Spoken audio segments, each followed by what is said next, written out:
23 февраля вы являетесь отслужившим военным, то есть врачом. Так точно. Расскажите, пожалуйста, когда вы служили? Я служил с 2004 по 2006 год в Хабаровском крае в отдельном медицинском батальоне, ГИР операционно-перевязочного взвода. Командир взвода. Вообще как началось-то? Ну, началось все довольно-таки обычно, как у всех, наверное.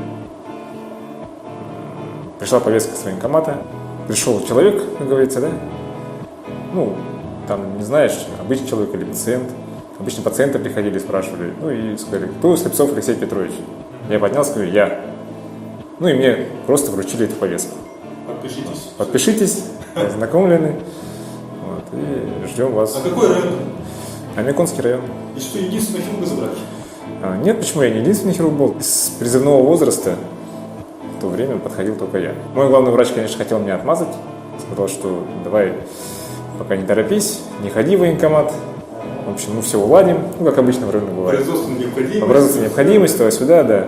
Я скрывался, наверное, неделю от военкомата. А скрывали все-таки? Да. Не хотели идти? Я повестку получил, но я неделю к ним не ходил. Вот. Они звонили, ну, постоянно мои коллеги говорили, он на операции, там, сложная операция, он где-то еще там. В общем... Поджидали везде, да? Не поджидали, просто звонками меня вызванивали, а мои коллеги меня немножко как бы так прикрывали. Что я занят, что меня нет, что я недоступен. Таким вот образом. Ну, потом в итоге главный врач меня вызвал к себе в конце недели и сказал, что так и так, мол, не получается ничего. Иди служи. Да. Говорит, я тоже служил, там зам служил, ну и тебе придется тоже послужить. Ну, я сказал, ну хорошо, пошел уже в военкомат. Ну, по зрению надо прошить. Ну, офицерский состав проходит по зрению. Да. А вы на кафедре, то есть... будущий студент института. Да, я закончил кафедру, получил звание лейтенанта, вот, прошел сборы. Вот. Дальнейшее мое место службы еще было неизвестно. Вот. Я прибыл в Хабаровск, вот, добрался до штаба округа. Там в отделе кадров уже я выяснил, куда меня дальше направляют. Вот. Там предложили, конечно, мне несколько вариантов предложили. Медицинский пункт полка, круглообычную войсковую часть в Приморском крае и в Хабаровском крае.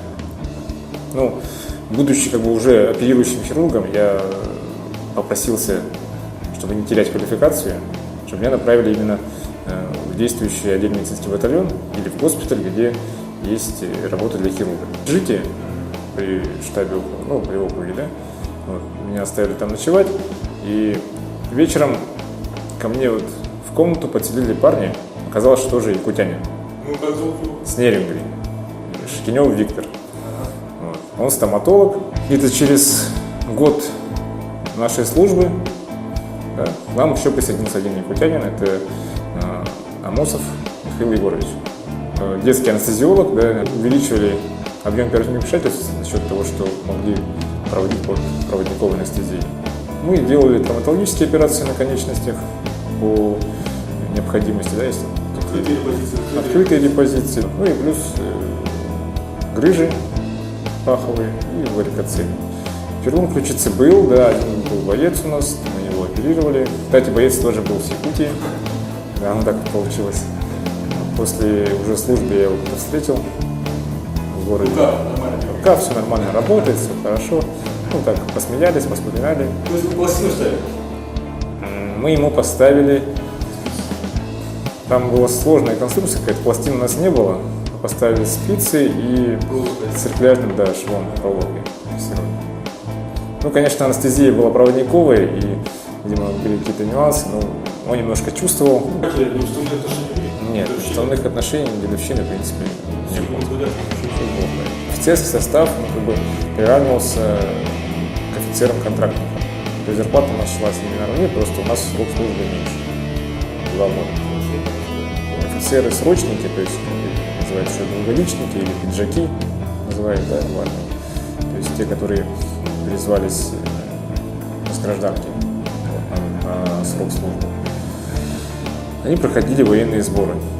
То есть вот когда мы призвались, я призвался в июле, а осенью, в сентябре нас отправили в Приморье под Уфу. под город Уссурийск, тоже в одной из частей. И большую часть времени мы проводили именно в полевых условиях.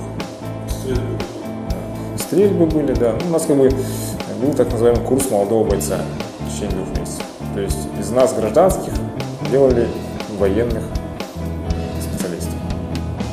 Комплект оружия — это автомат Калашникова на К-74, ну, пистолет Макарова — это табельное оружие, оно было у всех, как бы, да.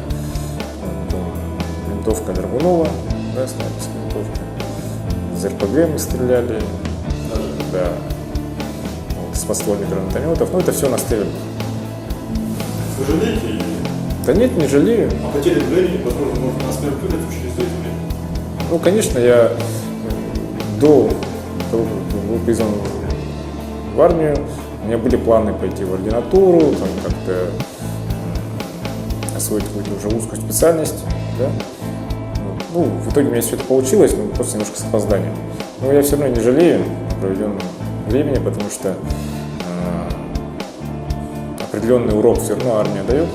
Второе — это друзья. Очень много друзей, однополчан, говорят, что военная, ну, как бы, служба в армии и дружба в армии, она как бы на века. Так и есть, в принципе, мы до сих пор переписываемся с ребятами, да, с некоторыми встречаемся. Вот, однополчанин Мишка Амосов, который здесь, в городе, вот, мы с ним редко, но все равно видимся. Преференции какие-то были у служивших в армии перед обычным? Да, мне сказали, что в клиническую ординатуру ты можешь поступить без всяких оплаты, без собеседования. По сути, хирургии я учился в Москве, в институте Иваплова. Да, тоже ординатура, то есть у меня получается 2 ординатуры. Да. Скажите, пожалуйста, про ваше отделение. Служивший еще есть? В нашем отделении, наш заведующий, он служил, насколько я знаю, до поступления в мединститут. Александр Пантелеймонович. Скажите, пожалуйста, как начинается ваш день? Ну, я встаю в 6:30. Если встаете, детей отвели в школу, поехали на работу. На автобусе? Ну, в зимнее время на автобусе, летом на машине. На работу приходим за 15 минут до начала рабочего времени. Вот. Обход больных первоначально, да, чтобы выяснить состояние на данный момент по своим пациентам. В 8 часов у нас общая конференция всего центра нашего, да, где идет доклад предстоящих операций, вот, и обсуждение некоторых лечебных моментов. А 8:30 конференция в отделении, да, уже отделенческая конференция. Оговаривается текущая работа на предстоящий день, вот, план операции, состояние пациентов. И с 9 часов у нас идет операционная работа. У нас специализированное отделение сосудистой хирургии, поэтому операции у нас на аорте и веглях, да, на венах, то есть в полном объеме. Мои пожелания тем, кто служил все-таки такую армейскую закалку, сохранять до конца своих дней. Да. Вот, армия, она все равно дает какой-то такой положительный настрой, закаляет, как говорится, да, как бы что бы никто не говорил. Вот так оно и есть. Молодым я хотел бы сказать, конечно, все-таки, если будет такая возможность, если будет призыв, чтобы пойти служить, не отказываться, потому что это все равно одна из ступеней жизни, которую нужно пройти любому молодому человеку. Днем защитника Отечества, 23 февраля, пожелать здоровья, самое главное, да, ну, мирного неба над головой и счастья всем. Алексей Петрович открытый, доброжелательный, позитивный человек. Он суров, но справедлив. Я хочу поздравить от лица женского коллектива наших коллег, мужчин с 20-летием.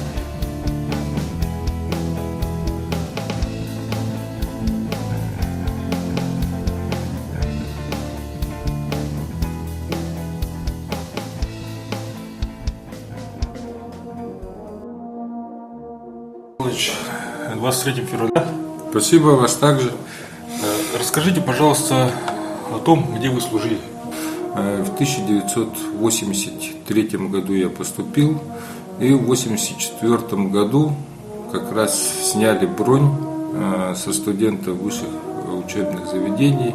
Я как раз попал под этот приказ и 2 года отслужил в рядах советской армии. Призвали нас, был такой призыв студенческий называемый, нас с университета полным самолетом отправили отсюда в Читу. Там я прошел, было такое поселок Песчанка. Там прошли мы учебные сборы, учебная подготовка в течение полгода. Попал я в химические войска. Это что значит? Это есть такое подразделение советской армии химзащита. Вот как раз когда в анекдотах армейских есть присказка «Противогаз языка наш друг», вот это как раз про эти войска. Попал я туда, в течение месяца мы поскидывали килограммов по 10, наверное, по 20, потому что бегали в АЗК и в противогазах на жаре. 1,5 года я отслужил, выполняя свой интернациональный долг в Республике Монголия, поселок Баганур. Всем ребятам привет, с которыми я служил вместе. Степи, пустыни Монголии, это наш. Старался догнать своих сокурсников. Надо сказать, почти сразу же я, сдал сессию, уже опять стал старостой группы. Я уходил старостой группы. Потом через некоторое был старостой курса выбор. Раньше старосты получали стипендию на всю группу и потом раздавали. Сейчас хорошо, на карточке все это. Сейчас вы являетесь старостой медицинского института. Можно так сказать. Расскажите, пожалуйста, про реформу. То, что вот у нас сократили военные кафедры, это как-то повлияло? Когда была военная кафедра и когда ребятам нужно было служить 2 года, то при наличии военной кафедры они служили всего 1,5 года. Но сейчас это не актуально, потому что все служат 1 год. Но дело в том, что раньше они сразу шли на офицерскую должность, медсанчасти, госпиталя.